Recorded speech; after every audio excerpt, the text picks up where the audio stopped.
enyi waumini wa kweli.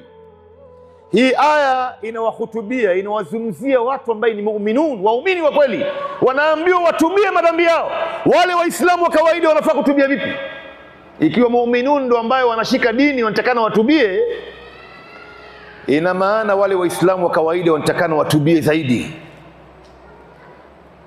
Na Mwenyezi Mungu Subhanahu wa Ta'ala anasema, ya ayyuhalladhina amanu tubu ila Allahi taubatan nasuha, enyi mlioamini nyie, tubieni kwa Mwenyezi Mungu toba iliyokuwa ya kisawasawa, kama wanavyosema mufassirun, wa taubatan nasuha alla ta'ud ila dhanb. Toba ya kisawasawa, toba ya ukweli ni mtu kutia azma kwamba mimi sitorudia tena madhambi. Hiyo ndio toba ya kisawasawa, kwa sababu toba ina masharti manne. Kwanza, uache ile madhambi ambayo unayafanya unapotubia, uache.